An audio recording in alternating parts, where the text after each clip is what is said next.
Hello, ladies and gentlemen, and welcome to Is It a Real Classic, a podcast about movies and TV shows for people who enjoy hearing people ramble to no end about pop culture. I am your host, Lit Nick. With me are my two co-hosts. We have Jared. Say hello, Jared. I'm not New Japan Jared on this podcast. We I'm will just come up normal with Jared. we'll come up with a suitable name. Suitable name from the movie pun. I gotta come up with something flashy. Flashy, something with a J. There are a bunch of J names for movies. We'll figure it out. Jaundice Jared. No. John Wick Jared. No. John Wick Jared. John Wick Jared. That's better than Jaundice Jared, I will say It that. is better. And then we have KP. I don't know if you really need a new nickname, but what do you think? KP's pretty cool. I gotta say, KP, pretty cool. I think it travels over different genres. Over the genres, you are correct. Better than the written name I had, which was Caligula KP. Probably shouldn't do that. All right. Caligula. That That's not even a K. listen. I can only. You know how hard it is to make a Caligula reference. Anyway, the concept of this show is very simple. Every episode we have a presenter who brings out a show or film that they think is a classic, modern or otherwise. Then the co-hosts on the show will discuss their initial thoughts on the film or show, having ideally gone in completely blind. Then the presenter will give his or her case as to why this should be deemed a quote-unquote classic, and it ends with the final debate on whether or not the group can agree on it being a classic. Now, since this is the first episode, we should probably establish what a classic is, and for these purposes, I'm going to say that a classic is a piece of media that has one of, or all four of, ideally, these four bits, which is, number one, it has stood the test of time and still holds up if it is older. Number two, acts as a capsule for a specific moment in history. Number three, remains relevant in some capacity. And number four, has something unique to show and or say. Now, can we agree on that? Does that sound kosher to everyone? That sounds pretty good. Any, what do you think? I'd like to redo the entire format. Want to redo the entire format? The whole Yeah, I thing? rethought it. Let's just go with what you came up with. With what I came up with. Yep, let's. This is what I came up with. What are you talking about? That's what I meant. Let's do it. Let's do it. Oh, okay. Oh, okay. All right. Okay. I thought you were saying, okay, no, we're gonna redo the entire thing. All right. I was like, oh, this is your show now. All right. Okay. Actually, personally, I don't think we should deem anything as anyway. All right. Now for our first episode, our already very good and well thought out first episode, I am the presenter, and I thought we'd choose something light and something easy for our first time out. So I have, of course, chose HBO's Watchmen miniseries, a sequel to the acclaimed comic book series of the same name that is as dense as it is heavy. I have it right in front of me. It is quite heavy. It is very heavy. And for those of you who haven't seen the show follows Angela Abar, a.k.a. the masked police officer known as Sister Knight, 27 years after the comic where she investigates the death of a close loved one in Tulsa, Oklahoma. From there, revelations about the case unveil an insidious conspiracy that could not only rock her city, but the entire world. Da-da-da-da. Now, If we are debating whether the comic is a classic, comic is a classic. we're going to talk about the vote comic in a yes. bit. We're going to talk about that. But in this episode, for the sake of time and everyone's sanity, I've asked everyone to just watch the first 5 episodes, and we're going to talk about them. Then the next time, we're going to talk about the second half and give our final thoughts and actually decide if it is indeed a classic. So, the episodes are, number 1, it's summer and we're running out of ice. Number 2, Marshall fears of Comanche horsemanship. Number 3, she was killed by space junk. Number 4, if you don't like my story, write your own. And number 5, little fear of lightning. Alright, I've done my opening speech and rambling bit. Let's start off with our initial thoughts. KP, the first 5 episodes, what do you think? I was completely blown away by it in its entirety. As new characters were introduced and the overall plot on like 2 or 3 different planes continued to go forward, and then it just so well done. The content is what we're talking about, from to scare the world into having one enemy to focus on that isn't another human, and also dealing with police brutality and racism and all those things. It's a completely overwhelming ride, and the first 5 episodes to me were fantastic. I mean, the whole thing's great. I'm sorry, I talked too long. No. You talk perfectly fine. The first 5 episodes are fantastic, and if you haven't seen it, I highly recommend it. The entire series, and I'm gonna go into my spiel a little later, but the first 5 episodes really do encapsulate that feeling of introducing you to a new world of a world that we already know if you're familiar with the comic. And are you familiar with the comic book, KP? Out of curiosity. Yeah. So you read the comic, so you knew what you were getting into ahead of time. I have a friend of mine who actually has never read the comic, and she just watched the show and she still loved it, which I found to be interesting. And actually, on that same note, Jared is on a very special note because he had never read the comic as well, and decided, in a straight mad lad move, decided to read the entire comic and then immediately just jump onto the first 5 episodes. So I'm interested on how that came about, because now you're not only coming off of just having read the comic, but also now into the show. So I want to know, like, thoughts on the book immediately after, and then now the show, now that you're going forward. Yeah, so it's something I always meant to read. My friend loaned me a copy. I mean, yeah, I guess he gave it to me. He gave me a copy of like the paperback version of Watchmen, and I've had it for months and months, and I just never got the motivation to read it. And I finally read it, and I was just blown away. I've never read a comic that used its medium to its advantage that well. Like it's just kind of everything about it works together to make this story coherent. And I do want to say that I feel like the show kept the vibe, because the comic often takes multiple panels where no dialogue is said to like set the scene and show things changing. And I feel like the show does a fantastic job of emulating that with its like synth heavy soundtrack, and it'll just like have tracking shots and just like zoom in on details and stuff. And I love that. 100%, 100%. Like, one of the great scenes is actually from the first episode, is like on the very final scene of the first episode where you see Judd Nelson having been essentially lynched, and you have that tracking shot showing the rope as you hear the song play of "Poor Judd is Dead," and it just goes over his body until he goes straight down onto like the little badge, and then he does the little bean juice splatter like in the comic, and that's when I was bought in on the show. Like, I was already in on the show, but like that's when I was like, okay, now we're doing straight homages. I do have a question for you. Is this one of the only times that your knowledge of musicals has helped you? In a comic book thing? Listen, so another thing. the musical Oklahoma.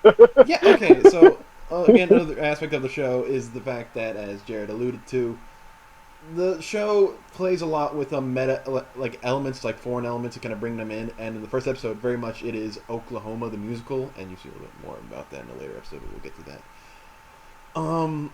And like, if the whole title is actually a line from the song "Poor Judd is Dead" from that entire musical, and it's summer and it's running out of ice before, because we would bury you, but it's summer and we're running out of ice, so it's it's a shame.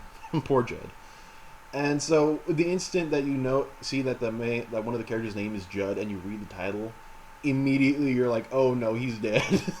He's gone at some point in this episode, I think, and this is going to be unfortunate. And lo and behold, at the very end of the episode, yeah, he's gone. In fact, like, a lot of like the show has a lot of metatextual elements that I was wondering if you guys caught on. Like, obviously we had Oklahoma. Did you guys notice anything about the show that, like, oh wait, I know that reference, oh I know what we're doing here, kind of thing? What do we think? I feel like there was one. Strangely enough, the movie at the beginning,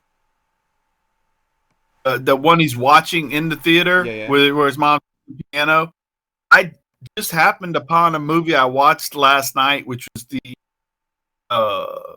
based on a true story of that real sheriff. Oh, about Bass Reeves. Right. And the movie was one I watched last night. I want to say it's on Amazon. It's not great. It could be much better. But it was interesting to watch his kind of origin story on the heels of how tale starts with him, and how that turns into First Masked Hero, and how that turns into, you know what I mean? Oh yeah, yeah, yeah. We're gonna get a little bit more to this extraordinary being the next episode, but there, trying to, beginning of the very first episode is probably one of the most famous things about the show because when the show was released, Twitter went nuclear because the show not only started off by showing off Baz Reeves, one of the yeah, he's the first black marshal, and it was apparently like according to many sources, he was one of the direct inspirations for the Lone Ranger. Fun fact. And then after you see those scenes and you see this little kid watch this representation on the screen, it's revealed that it's in Tulsa in 1921 where we see the Tulsa Race Massacre, which Tulsa obviously was the Black Wall Street for a time before, after what I believe there was some crime that they believe some black man had committed and they burnt the place to the ground. It was one of the pieces of history that a lot of people don't talk about. Like I think I remember I never heard about this in history in high school. And Jared, I think you can back me up on this because I remember Mr. Peacock's class a bit vividly, and I do not remember him ever bringing this up. And a lot of people were in the same Unsurprising. boat. Unsurprising In certain ways. for Mr. Peacock. Should we dunk on this man? Well, yeah. Not in this podcast. No, not now. A different podcast. Yes. But no, I had heard of it through like social media, and I read a little bit about it, and I was like, dude, this seems crazy. This seems crazy that I never heard it mentioned. And then obviously in this show, it gets exposed to a very wide public, where it's just like, how do we not know about this? It is one of, and also like the whole opening is like so harrowing to watch that it forces you to live with the reality, and to the point where the show does something very similar to the comic, where it kind of blends reality with fantasy in that kind of way. Where some people didn't think it was real; they're like, "Okay, this is a weird thing the show's making up." But then everyone on Twitter and on Facebook and on social media all said, "No, no, that actually happened though." And like you can see these photos and whatnot. Yeah. Isn't the first couple of minutes, and like you said, how it shines a light on something that actually happened, and how that seemed so much more surreal than some of the other things in the movie, and yeah, it shine a light on how maybe, in a way, our history has been taught to us in a way that induces peace or tries to. I do think leaves out. It somewhat rounds off the edges of what happened. I think the show, and it goes into this a lot in the next episode, in episode 6, which we'll get into, which is like the whitewashing of history. Kind of like saying, like, this is the way that I think the public would want to view this specific person, this specific character, as opposed to what actually happened, which is the dirty truth of the matter. There's like everyone kind of covering up certain bits of history, like, oh, we solved racism back when we got Obama president, or like we got rid of Jim Crow. It's all good, and we're just kind of like plugging our ears and hoping for the best because we want to just kind of start a peaceful thing without actually addressing the problem. And that's something that I think Tulsa was able to. I mean, like showing Tulsa at the very beginning, and then showing now in like the future when you have reparations, which has a derogatory term called Redfordations in the show, where you see that even though like you can address it, you can like kind of cover up a problem, you can try and like pretty up a problem, try and help out as much as you can, but still like without addressing that issue, it's a wound and the wounds need air. To quote a later scene from the show, which again we will get into in episode 2. And a great scene. I think to some degree I did exactly what you're talking about, because I kind of rounded off the edges in the way I said it, whereas you went on ahead and said it plainly and clearly. I've had a lot of time to like mill on the show, to be fair. Mm-hmm. Yeah. But that's just like the very first scene in the very first episode. There are a bunch of scenes that happen in these first 5 episodes that leave a lot to be talked about, and if we want to get into that, by all means, I invite that we do, because the show, once again, is acting as a sequel to the comic by introducing these older characters and kind of reintroducing like characters that we know about, like Hooded Justice. You see him in like the American Crime Story, which is a reference to, or American Hero Story, which is a reference to American Horror Story and Crime Story by Ryan Murphy. And you see how the public is consuming that media and kind of taking it as fact, which we kind of do with stuff like Ryan Murphy's work. And then you also see the reintroduction of Laurie Blake, who's the Silk Spectre, and then you see Dr. Manhattan a little bit, and then you are introduced to Who was the other one? I forgot his name. It's gonna kill Talk me. about Lube Man. Lube Man. Oh, Lube Man. Well, That was an incredible scene. I can't get over it. It's stuck in my mind. And one of the well, Lube Man is his whole. Oh, of course, we have Ozymandias on his little. Well, at this point by episode 5, he's on Jupiter. He's on one of the moons of Jupiter, just hanging out there with like a bunch of people, having saved the world, quote unquote, and still like, I'm rotting in this prison. And I feel like, okay, the performances all across the board, we should say off the bat, are phenomenal. By the way, an incredible collection of talent.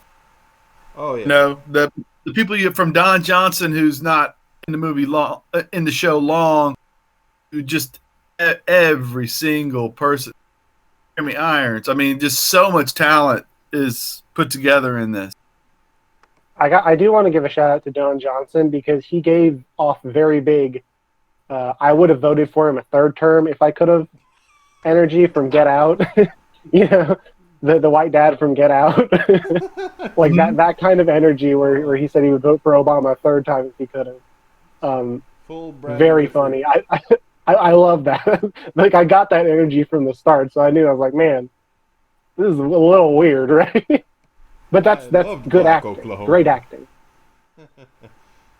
Well, okay, so Don Johnson did a fantastic job, and I 100% agree. But they're like the two main, I'll say, leads for the show, which for me would be Tim Blake Nelson and the wonderful Regina King. Knocked it out. Just every episode are continuing to knock it out of the park. And episode 5, you get to see a lot of Tim Blake Nelson flex his acting muscles because he's getting a lot to chew on. But let's not. That dude's been in so many great movies. Oh, absolutely. And I think Looking Glass is a fascinating character in a reconstruction/deconstruction of the Rorschach trope, which oddly enough came from Watchmen, which was deconstructing other tropes. But that's a whole box to unload. But I do really think Regina King, as the main character, she carries the show on her shoulders through the way she's able to exude this vulnerability while also still remaining to be just a really clearly traumatized person, but forgive my language, she's just a badass, you know what I mean? That's the only way I can really think to put it. She's able to find that balance. Absolutely. Now, Louis Gossett Jr.'s performance is pretty impressive as well. Oh, I was waiting for you to bring him up. Yeah, he played Mr. Will Reeves in the show, which we see a little bit of him throughout the first couple episodes, and then we see him again in the later couple episodes. But in those first, the second episode is when you really got to see him shine, because the first episode he's just sort of there in a cameo until you assume a cameo until you see him just sitting next to the hung Judd with the holding little watch over this boy paper. And just sort of just looking like a sad old man. And then you start learning more about him through his acting. You get to see that there is another kind of vulnerable state to him, but there's also kind of a stoicism as well that's kind of hidden there, which we find out later about why that is. But he's really cool and interesting character and performed, once again, beautifully. Alright. So, now that we talked about the acting a little bit, we talked about all that other stuff. What do we think? I want to ask, because there's so many things that the show very much has a lot to talk about and a lot of things to say.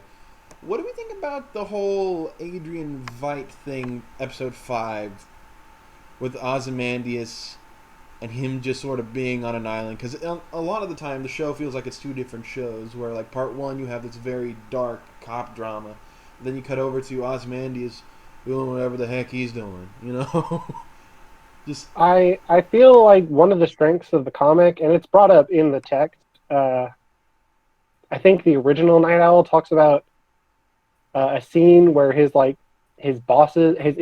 dad's boss, discovered that his wife was cheating on him while Ride of the Valkyries plays in the background. He has a set of fake breasts on, and it was just hilarious. And I think that goes through the comic and it goes through the TV show, where they kind of juxtapose really grim stuff with comedic stuff.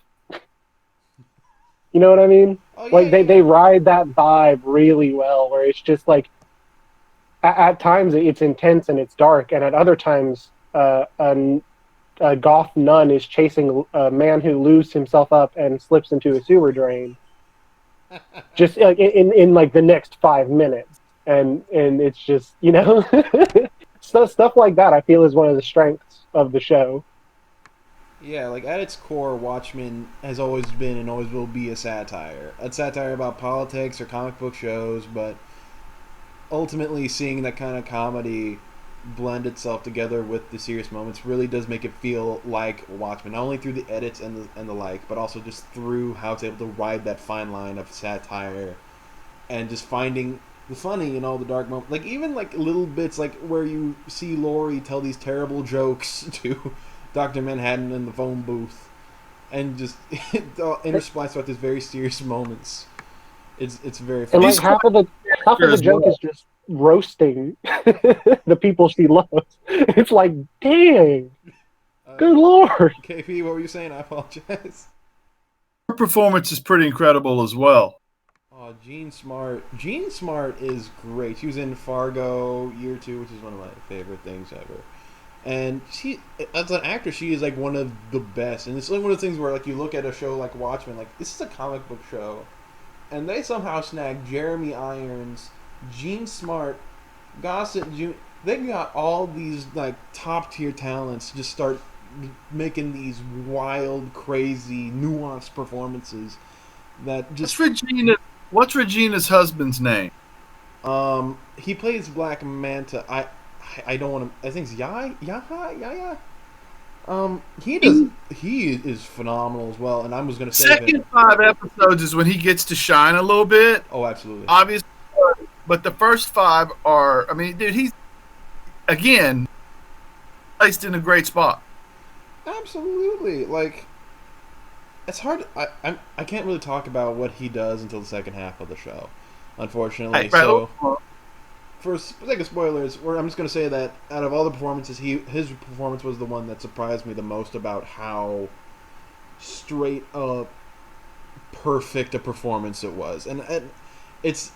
I will get into why, because I'm sure I'm going to make a lot of people mad with that statement, but I will stand by it, 100% of the time. I get it. Man. Again, there's so much to talk about. And I guess we should probably end this episode, well, at least, because we're talking about all these characters, we should probably talk about, the final episode I had you guys watch was Little Fear of Lightning, which is, there are 3 episodes, or 4 episodes that I consider to be some of the best episodes of television ever made, and Little Fear of Lightning is one of them, because it's such a condensed character piece on just a side character that still progresses the plot. But you get to learn so much about him and his character that previously you would have just thrown him out and been like, I don't trust this guy, I don't like this guy. But the instant you see the layers get peeled back on him, the more you feel for him, and the more you just have this kind of pity and also just empathy for the guy, for Wade. And you start to understand why he considers himself Looking Glass, why he acts the way that he does. And the show does do these things very similarly to the comic, where it does become and now we tell it's like almost a single issue, kind of telling like a different character story, which I'm sure Jared, once again, because you just fresh from the comic, can kind of agree with me that sometimes comic would have and in this comic, even though we're progressing the plot, is basically Dr. Manhattan's issue, and this issue it's essentially Rorschach's issue, where it kind of follows that kind of mentality, and episode 5 really starts that. So I want to hear y'all's thoughts on episode 5 and how it breaks away from the way the other episodes kind of do. Can I interject on something here too that I think is an interesting thing? There was a Watchmen movie as well, right? There was. It was directed by Zack Snyder in 2009. Correct. And I think that one of the great changes, if you enjoy getting your entertainment that visually through TV shows, movie shows, but once upon a time everything got turned into a movie when it was good, right? And now it all has become, with the Netflix, everything turns into something you can binge watch. And you don't get the depth of characters. I mean, you just can't do that in 2.5, 3 hours, even if 3 is a long time to sit.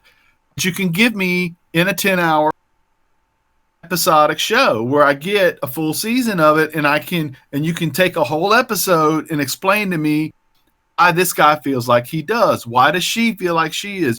Where does her grandfather come from? All of these things get to be explained to you. What's her relationship to this character? You know, it's a depth that you get to enjoy with these characters and an understanding, so that the bad guy isn't just a bad guy. The good guy isn't just a good guy. There's nuances in all of it that you can't get, and everything gets turned into a movie. Yeah, and it's something that is kind of shared with the comic. You were saying, Jared? No, I unabashedly 100% entirely agree. I think that constantly where I watch a movie and I'm just like, this could have been better as a miniseries, better as a show, because I feel like I just didn't get enough. I didn't just get enough of the characterization of the plot of, like, I just didn't feel like I knew these characters well enough. Absolutely, 100%. I think we're spoiled. We are, in many ways. We're spoiled for content because of the streaming wars with Netflix and Hulu and now Disney Plus and HBO Max, where we see these people trying to, like, see that, because people are, especially because nowadays people are staying inside because of the coronavirus, but also just like even before then, people wanted to stay home and binge a show because if you want to see a movie, you go out to see a movie. Which is because it's also a social event, but a TV show has innately been a thing you do at home. So I think the fact that, like, I'm trying to figure out the best way to phrase this, a long-term storytelling has gotten a lot more appreciation because of Netflix and streaming, because you can get all of it like that. So now there's more of a market for it. But also it's kind of taking the same route that kind of reference it back, other mediums have been able to, like, use. Like, books have always been, like, one of the longest, when you're talking about long-term storytelling, books and book series, like, they've got that whole place cornered. But now TV, they're able to explore that kind of long-term because they have the time, they have the money, and they have the space. Like, they did a series of unfortunate events. Instead of doing they had the movie back in the day with Jim Carrey. I say back in the day, it was like, 10 years ago. And then we have, like, the show that came out very recently, which is another show that we might want to talk about on this show because it is interesting. But you're able to get more into the books, get more into the details and nitty-gritty as to what specifically the show or the book or the original source material was trying to say. And they're able to, like, go into, like, take these characters that they might be able to expand more from the book because they have, once again, more space and more time. So, yeah, I Absolutely. once again, I agree completely. But to go back to the point about Looking Glass specifically, again, the whole episode is, I feel like, a great kind of showcase for having one of those character pieces that KP was saying earlier, where you're able to, like, dig deep into who this person is and kind of explore the world and expand the world, which you kind of only see in books or comic books or whatnot, which kind of separates it from being able to make it to a movie, which is one of the detriments of, like, the Watchmen film, because again, you didn't really have as much time. But I also had you guys choose number 5 to stop on because I feel like it's the perfect midpoint for the show, because that's when everything suddenly changes, because that's when we have our big twist of the show, where Mayor Keene, surprise surprise, isn't the nice old mayor that we all thought, and the nice old president possibility that we thought he was going to be. He actually is working for the cavalry in some capacity and is trying to plan something large, and of course he now also knows about Ozymandias' grand conspiracy of somehow, which is awfully terrifying in that aspect, to have a white supremacist have that much power. But And he swallows a bottle full of pills. yeah, oh yeah, I was also going to get to that, where Angela Memories. also could be dead. She is downed a bunch of nostalgia pills, which are known to be toxic and known to be bad for your health and bad for your mind. And the next episode, The rest of it great, right? what were you saying? I apologize. That makes the rest of the show great. I mean, it's like you said, it's the perfect stopping point. It Because is 100%. literally ingesting all of the answers to all of her questions. Absolutely. Like the midpoint of a show or a movie, just a little obvious, like a thing that you kind of know, but like I'm learning screenwriting, so I'm knowing these sorts of things, is where the entire story suddenly shifts because some large epiphany or something big happens that either changes the plot or changes the character forever. Like there's a point like in the beginning where like you cannot turn back from this point forward. But it's at the midpoint where like now they could never turn back even if they wanted to. It is physically, humanly impossible to go back. which is something that, again, that is one of the strongest midpoints as well. Just seeing Angela just down all the pails get hauled off, and then you also see the fact that Mayor Keen has Osmandi's thing, and also the fact that now Looking Glass also may be dead. And, like, those are some heavy, like, midpoint, like, oh god, I gotta see the next episode immediately. So, I guess we're reaching a point where we should probably wrap this up a little bit before we get to the part 2 of this podcast, where we're talking about the second half of the show, which is, what do we think thus far of the show? I mean, like, I know I asked at the beginning, but now that we have a little bit more information about it, now that we've been able to squeal about it, are we excited for the second half? Are we excited? Yes. Dude, when I was watching I'm just full disclosure, I've made it through the whole thing. Yeah. When she swallowed those pills. It wasn't like I was not going to go to bed and not find out what it was, right? I mean, oh yeah. You know, I'm not a kid, but I've had Google on my phone long enough that I can't sit around and wait for an answer. You know what I mean? I get it, yeah. Alright, so, ladies and gentlemen, thank you for stopping by. What to look out for the finale is, one more thing. Oh, what? One more thing. Okay. I do want to give a shout out because I think it's really, really good. The soundtrack of the show. Oh, I forgot. I'm happy you brought that up. I'm so happy. The songs that they use are incredibly good. They actually use a Sturgill Simpson song at one point, which is freaking great. I don't know. I'm just a big Sturgill Simpson fan. Oh, but yeah. outside of that, the parts that were made for the show, the synthy soundtrack, incredible. Yeah, and I think that adds to the pacing of the show is so good. Just like watching people do things over that soundtrack is incredible. It's so good. It is able to keep the pace going, keeps the tone going, and I'm happy you were bringing that up because I almost forgot. Because there's some moments where they use music to the show's advantage that, like, once you see it, it's like ingrained into your mind. Like, playing Poor Judd is Dead after seeing someone literally lynched is such a visceral image, and to just pair it with such a funny song just feels completely Watchmen, in my opinion. What's the song when the squids land and he's in the House of Mirrors? That would be Careless Whispers. It's a song, but they use a great cover that slows it down, and it has this hollow feel to it, you know? Yeah. I was just looking this up earlier. The cover's by let me see, what's her name?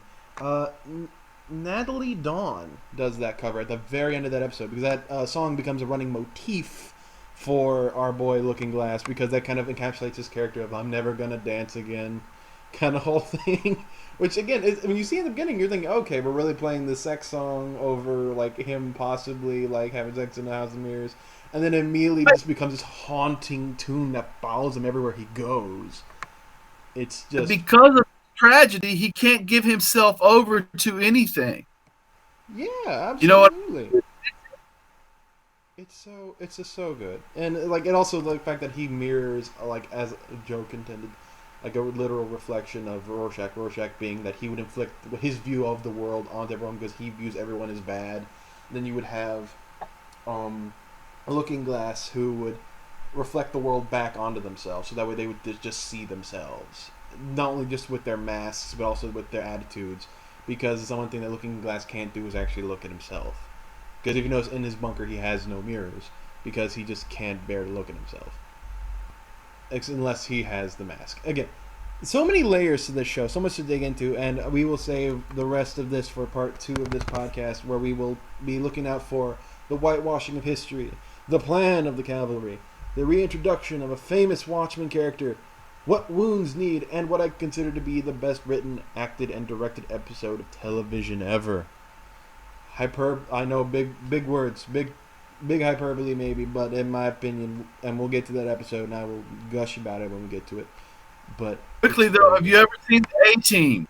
I have seen the A-Team. Bits and okay. Which one? The movie or the show? That's a joke. There's only one A-Team. It's Liam Neeson. Wait, no, that's the wrong one. Oh boy. All right. Well, thank you guys for stopping by. This has been a good old go home heat production. Technically, I don't know how the ending of these things go. Copyright 2020. Thank y'all for stopping by and watch some good stuff. Make your own classic. I don't know how to end this thing. Goodbye, everyone. Say goodbye, everyone. Bye. Goodbye. And cut.